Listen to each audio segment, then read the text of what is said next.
Negeri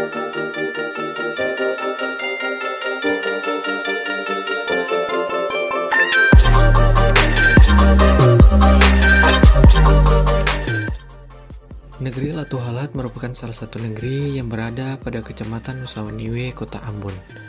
Memiliki 6 dusun, yakni Dusun Waimahu 1, Waimahu 2, Dusun Tupa, Dusun Ukuhuri, Dusun Umputi, dan Dusun Pasarata. Berdasarkan Peraturan Daerah Kota Ambon Nomor 3 Tahun 2008 tentang negeri di Kota Ambon, maka bentuk pemerintahan negeri Latu Halat sendiri terdiri dari Saniri Rajapati yang terdiri atas raja, kepala soa, dan perangkat negeri. Sedangkan Saniri lengkap terdiri dari raja sebagai ketua, wakil dari soa sebagai anggota, kepala adat sebagai anggota, tua-tua negeri sebagai anggota, kepala tukang sebagai anggota, dan kewang sebagai anggota. Sebagai mahasiswa agrobisnis perikanan kelautan, saya memiliki tanggung jawab untuk dapat memajukan segala sesuatu tentang sosial dan ekonomi perikanan kelautan di Indonesia. Termasuk di dalamnya adalah memajukan masyarakat perikanan, khususnya nelayan yang berada pada lingkup terkecil seperti di Desa Latu Halat. Oleh sebab itu, maka di sini saya melakukan penyuluhan dan pemberian edukasi kepada masyarakat nelayan Latu Halat mengenai permasalahan ekonomi yang tidak hanya berdampak pada ekonomi dunia saja, tapi juga dirasakan dan dihadapi oleh perekonomian masyarakat kecil, yaitu inflasi atau kenaikan harga barang dan jasa yang terus terjadi dari tahun ke tahun. Materi ini bertujuan untuk dapat mempersiapkan masyarakat nelayan dengan memberikan edukasi tentang inflasi dan cara melawan inflasi, agar nantinya para nelayan yang ada di Desa Latu Halat dapat mengurangi dampak negatif dari inflasi bagi perekonomian mereka.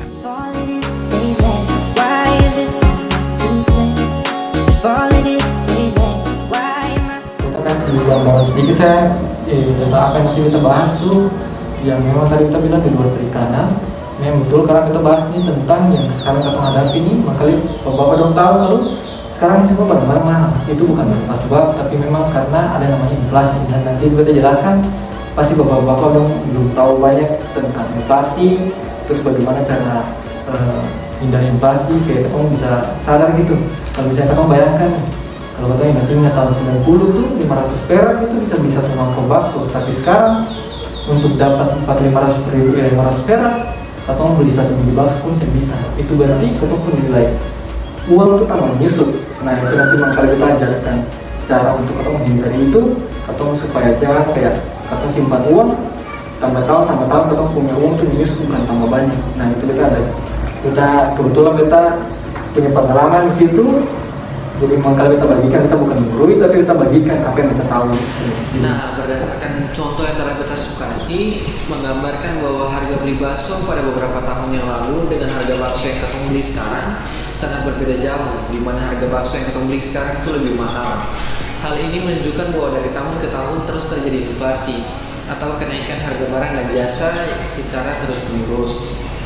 Beberapa hal yang dapat menyebabkan inflasi adalah seperti peningkatan jumlah penduduk, uang yang terlalu banyak dicetak, ataupun pengeluaran negara yang terlalu banyak.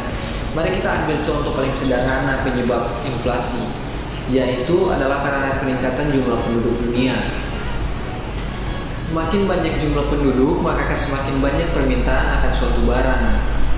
Apabila stok barang tersebut tidak dapat meningkat mengimbangi dengan jumlah penduduk, maka harga barang atau jasa itu akan semakin mahal, karena barang tersebut semakin hari semakin langka.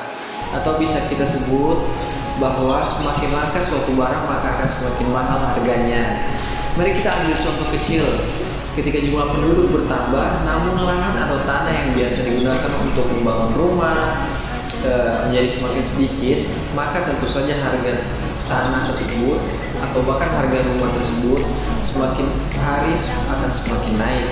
Hal ini menunjukkan bahwa semakin langka suatu barang, maka akan semakin naik harganya. Oleh sebab itu, kita perlu sadari bahwa inflasi atau penurunan nilai mata uang pasti terjadi. Inflasi di Indonesia sendiri telah meningkat sebanyak 3% per tahun, yang artinya Jika bapak-bapak atau ibu-ibu mempunyai saldo di ATM sebesar 500 juta di tahun 2020, maka di tahun depan, di tahun 2021, uang bapak ibu mengalami penurunan 15 juta. Dan 15 juta ini terjadi setiap tahunnya selama adanya peningkatan inflasi tersebut. Atau jika kita analogikan, jika dengan 500 juta, bapak dan ibu bisa membeli 25 motor di tahun 2020, di tahun yang akan datang, 5 atau 10 tahun yang akan datang, uang 500 juta bapak ibu hanya bisa membeli 20 motor saja. Hal ini menggambarkan bahwa setiap tahunnya terjadi penurunan nilai mata uang. Oleh sebab itu, kita perlu mengetahui cara untuk melawan efek dari inflasi dengan cara berinvestasi.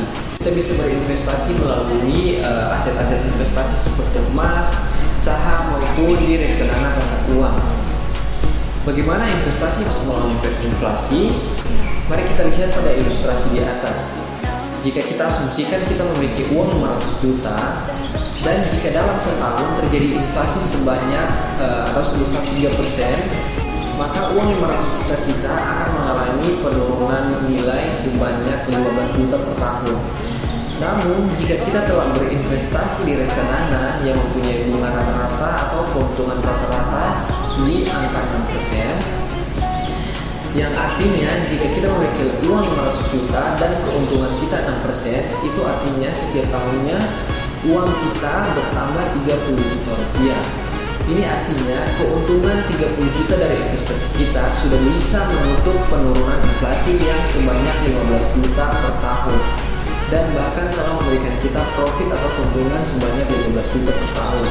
Inilah alasan mengapa investasi bisa dijadikan senjata untuk melawan inflasi. Bapak, terima kasih sudah tahu. Waktu dari luar lebih banyak. Oke.